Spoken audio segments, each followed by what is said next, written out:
በስመ አብ ወወልድ ወመንፈስ ቅዱስ አሐዱ አምላክ አሜን። እንኳን በታኅሳስ 27 ቀን ታስበውና ተከብረው ለሚውሉ ለቅዱሳን በዓላት በዚች ቀን የከበረ ኤጲስቆጶስ አባ አብሳዴ በሰማዕትነት ያረፈበት የዕረፍቱ መታሰቢያ በዓል በሰላም አደረሳችሁ አደረሰን። አባ አብሳዴ ያን ጊዜ ታላላቆች የሆኑ የላይኛው ግብፅ ኤጲስቆጶሳት አባ አብሳዴና አባ አላኒቆስ የክብር ባለቤት የጌታችን ኢየሱስ ክርስቶስ በሆነች በቀናች ሃይማኖት ሕዝቡን እንደሚያጸኗቸው የአማልክትንም አምልኮ እንደሚሽሩ ዜናቸውን ዲዮቅልጥያኖስ በሰማ ጊዜ መልእክተኞችን ልኮ ወደ እርሱ አስመጥቶ ታላቅ ስቃይን አሰቃያቸው። ከበረ አባ አብሳዴ ግን አንዲት ቀን እንዲታገሱት መልእክተኞችን ለመናቸውና የቁርባን መሥዋዕትን አዘጋጅቶ ቅዳሴ ቀድሶ ለሕዝቡ ሥጋውና ደሙን አቀበላቸው። በቀናች ሃይማኖት እንዲጸኑ አስተማራቸው። ከዚህ በኋላ በሰላምታ ተሰናብቷቸው ከእርሳቸው ዘንድ ወጣ። ሰውነቱንም በእግዚአብሔር ላይ ጥሎ ከመልእክተኞች ጋር ሄደ። ወደ እንዴናው ገዥ ወደ አርያኖስ ወሰዱት። መኮንኑም የአባ አብሳዴን ገጽ ባየ ጊዜ ከአርአያውና ከግርማው የተነሳ አደነቀ፣ ራራለትም። እንዲህም አለው፣ አንተ የከበርክና የምታስፈራ ሰው ለነፍስህ ዘን የንጉሥንም ቃል ስማ አለው። አባ አብሳዴም እንዲህ ብሎ መለሰ፣ እኔ የንጉሥን ቃል ሰምቼ በዚህ በአለፊው ዓለም ሕይወት መንግሥተ ሰማያትን አልለውጥም። በመካከላቸውም ብዙ የነገር ምልስ ሆነ። ለበጎ ምክሩ ባልተመለሰ ጊዜ በመንኮራኩር ያሰቃዩትና ከእሳት ማንደጃ ውስጥ የሚጨምሩት ዘንድ ኮንኖ አዘዘ። ይህን ሁሉ ስቃይ ታገሰ። እግዚአብሔርም ያለ ጉዳት በጤና አስነሳው። ከዚህ በኋላ ራሱን ይቆርጡት ዘንድ አዘዘ። በአብሳዴም ሰምቶ ፈጽሞ ደስ አለው። ልብሰ ተክህኖ ለብሶ እጆቹን ዘርግቶ አንገቱን ለሰይፍ ሰጠ። ከበረች ራሱን ቆረጡት። ሰማዕትነትን አክሊል በመንግሥተ ሰማያት ተቀበለ። እግዚአብሔር ምስጋና ይሁን። እኛንም በዚህ አባት ጸሎት ይማረን፣ በረከቱም ከኛ ጋር ትኖር ዘለዓለሙ አሜን። በዚህች ዕለት የአባ በጉዕና የአባ ፊልጶስ የሰማዕታት ፍጻሜ የሆነ የኖላዊ መታሰቢያቸው ነው። የመድኃኔዓለም የስቅለቱ መታሰቢያ በዓል ነው። አባ በጉዕ በመጀመሪያ ሽፍታ የነበረ ሲሆን በመንገድ ላይ ንብረት የያዘን ሰው ማንንም የማያሳልፍ ቀመኛ ሰው ነበር። ከኃይለኝነቱ የተነሳ ሕዝቡም ሁሉ ይፈራው ነበር። በእጁ ሰይፍና ጦር ይዞ ሊዘርፍ ወደ ወደደው ሀገር ይገባል። እየዘረፈ በሚያገኘው ገንዘብ ራሱን በተለያዩ ምግቦችና መጠጦች ያስደስት ነበር። አማሩ ልብሶች የሚዋብ ነበር። ገንዘቡ የተወሰደበት ሰውም እርሱ እንደወሰደበት አወቀ ጊዜ ዳግመኛ ወጥቶ የተረፈውን ቀምቶ እንዳይወስድበት ምንም አይከሳውም ነበር። በጉልምስናው ኃይለኛና ብርቱ ስለነበር ወደ እርሱ ማንም አይቀርብ ነበር። በእንደዚህ ያለ የወንበዴና ሥጋ ብዙ ዓመታት ከኖረ በኋላ አባ በጉዕ በስም ክርስቲያን ነበርና ከዕለታት በአንደኛው ቀን መንፈስ አነሳስቶት ወደ ቤተ ክርስቲያን ሄደ። ካህኑም ባየው ጊዜ ከመንገድ ገለል አደረገውና የሕይወት ዘመኑን ሁሉ በከንቱ አሳለፈ። ዛሬ ስማ ልንገርህ፣ በዘመን ፍጻሜ እግዚአብሔር ይጎበኛል፣ በመንፈስ ቅዱስ ያድርብሃል። ብዙ መነኩሴ ትሆናለህ፣ በብዙ መከራና ተጋድሎ ትኖራለህ። በዚህም የነፍስ መዳኛ ይሆናል፣ እግዚአብሔርም ደስ ታሰኘዋለህ አለው። በዚህ የበዛውን ብዙ ነገር ነገረው። ከዚህም በኋላ ወደ ቤተ ክርስቲያን ገብቶ ቁርባን ተቀበለ። ወደ ቤቱም ከተመለሰ በኋላ ካህኑ የነገሩትን እያሰበ እስከ መቼ በስንፍና ይኖራለሁ? እስከ መቼ ነፍስ መዳኛ ሳላስብ እኖራለሁ? እያላሰበ ከዚህም በኋላ ከዘመዶች ተለይቶ ከሀገር ወጥቶ ሄደና ወደ ባህር ዳርቻ ደርሶ የቅዱስ እስጢፋኖስ ቤተ ክርስቲያን እጅ ነሳ። ከመነኩሳትን ማኅበር ገብቶ እነርሱም ማገልገል ጀመረ። አብይ ጾም ሲመጣም ከሰኞ እስከ ቅዳሜ ሰንበት ምንም ሳይቀምስ የሚጾም ሆነ። ውሃንም ሳይጠጣ ኖረ። ማንም ሰው ሳያውቅበት ለ5 ወር ያህል ምንም ውሃ ሳይጠጣ ተቀመጠ። 5 ወር በኋላም የመላእክት አለቃ ቅዱስ ሚካኤል ወደ አባ በጉዕ መጣና እግዚአብሔር ሰው ሆይ ሰላም ላንተ ይሁን፣ በምን ትታወካለህ? ምንስ ያሳዝንሃል? አለው። አባ በጉም ጌታዬ ከውሃ ጥም የተነሳ በጣም ስለተጨነኩ ነው አለው። መልአኩም ነጥቆ ወደ ገነት ወሰደውና ከገነት ቅጠል አንስቶ አቀመሰው። ወዲያውም የአባ በጉ ሰውነት ታደሰች። ከዚህም በኋላ ውሃ ሳልጠጣ ተጋድሎዬን እፈጽም ይሆን የሚለው የህሊና መታወክ ከእርሱ ጠፋለት።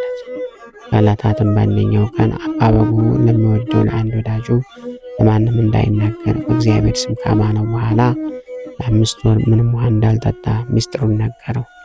ያ ወዳጁም ይህን ሲሰማ ደንግጦ አለቀሰ። አባ በጉም አብሮት አለቀሰ። ወዳጁም እስከ ዛሬ ከውሃ የተከለከለ በማን ዘንድ ሰማ? አሁንም ቅዱሳን መነኮሳትና አበምኔቱ አያምንሁም። ይህን ምስጢር ዛሬ ብሸሽግ በመጨረሻ ይገለጣል። ሕዝቡ ነገሥታቱና መኳንንቱም ይህን ነገር ይሰማሉ፣ ነገር ግን አያምኑም። አሁንም የምነግርህን ስማኝና ትእረምት ትተህ ውሃ ጠጣ አለው።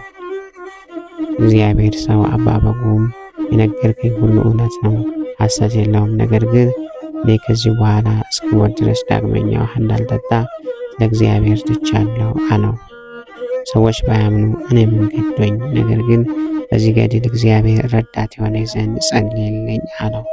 አበምኔቱን ጥራልኝ አለውና ጠራለት። አበጉ አበምኔቱ አቡነ ኢየሱስ ሞዐ ሲመጣ በፊቱ ሰገደለትና አባቴ ሆይ እግዚአብሔርን ትእዛዝ ፈጽም ዘንድ በላይ ላይ ጸልይልኝ አለው።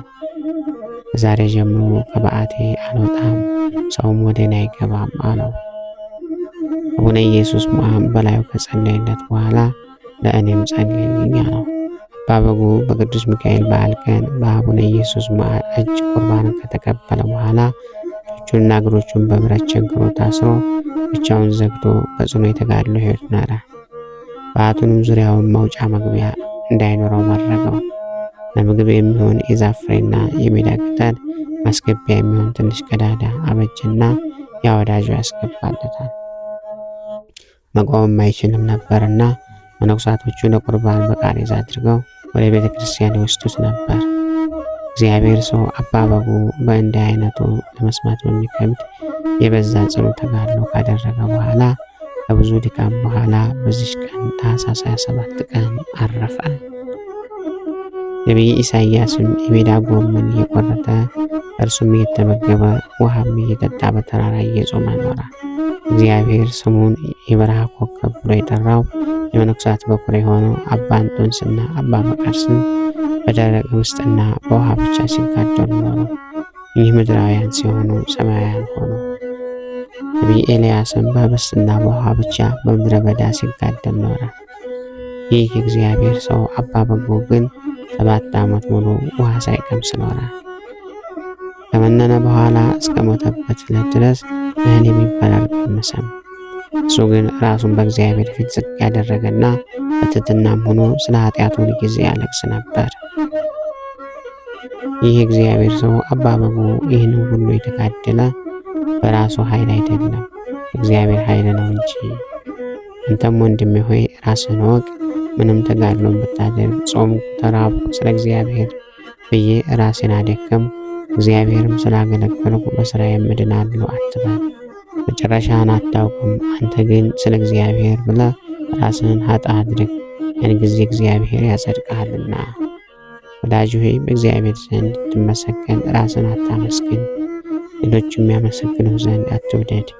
ክብር ታገኝ ዘንድ ትሕትናን ገንዘብ አድርግ። እግዚአብሔር ሰው የአባ በጉ ረድኤት በረከት ይደርብን፣ በጸሎትም ይማረን። ታኅሳስ 27 ቀን ታስበውና ተከብረው የሚውሉ ዓመታዊ የቅዱሳን በዓላት ቅዱስ አብሳዴ ሰማዕት፣ አባ አላኔቆስ ሰማዕት፣ አባ በጉ ጻድቅ፣ አባ ፊልጶስ ናቸው። ወርኃዊ በዓላት ደግሞ ጌታችን መድኃኒታችን ኢየሱስ ክርስቶስ፣ አቡነ መብዓ ጽዮን ጻድቅ፣ ቅዱስ መቃርስ የመነኮሳት ሁሉ አለቃ፣ ቅዱስ ያዕቆብ ዘግሙድ፣ ቅዱስ ገላውዴዎስ ሰማዕት ንጉሠ ኢትዮጵያ፣ ቅዱስ ቢፋሞን ጻድቅና ሰማዕት፣ ማር ቅዱስ ፊቅጦር ሰማዕት ናቸው። 100 በግ ያለው ከእነርሱም አንዱ ቢጠፋ 99ን በበረሃ ትቶ የጠፋውን እስኪያገኝ ድረስ ሊፈልገውም የማይሄድ ከእናንተ ማን ነው? ባገኘውም ጊዜ ደስ ብሎት በጫንቃው ይሸከመዋል።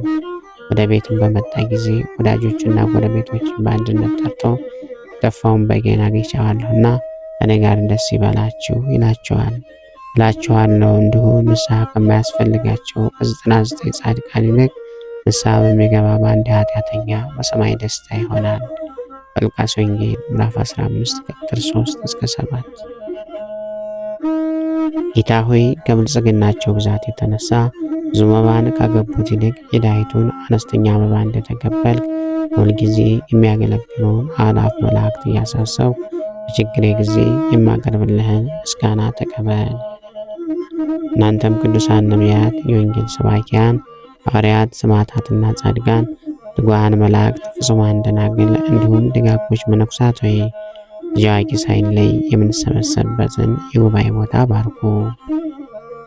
ይህንን መጽሐፍት አዘጋጅቶ ብራና ዳምጦ የጻፈውና ያጻፈውን ከግዕዝ ወደ አማርኛ የተረጎመውን ያለንባቡን በእርጋታ መንፈስና በተመስጦ ሕሊና ያዳመጠ በደለኛን ሁሉ የምታስምር የጌታ እናቱ በማርያም ጸሎት ኢየሱስ ክርስቶስ ሆይ በአንድነት ይማረን። ኢየሱስ ክርስቶስ ሆይ በአንድነት ይማረን። ኢየሱስ ክርስቶስ ሆይ በአንድነት ይማረን። ልብህን በእርጋታ ኑረው። የሁሉም መጨረሻና የሁሉም አገልጋይ ለመሆን በጣም ትጋ። ከንቱ ንግግር ዘገምተኛና ሰነፉን ነገር ግን የቅዱሳት መጽሐፍትን ቃል በማወቅ በመስማት ድህነትን የሚሰጡ ናቸውና ብልህ ሁን። ቅዱስ ባስልዮስ ዘቂሳርያ። ክብር ምስጋና ይሁን አንድ አምላክ ለሚሆን ለአብ ለወልድ ለመንፈስ ቅዱስ እስከ ዘለዓለሙ አሜን። ወስብሐት ለእግዚአብሔር ወለወላዲቱ ድንግል ወለመስቀሉ ክቡር። ይቆየን።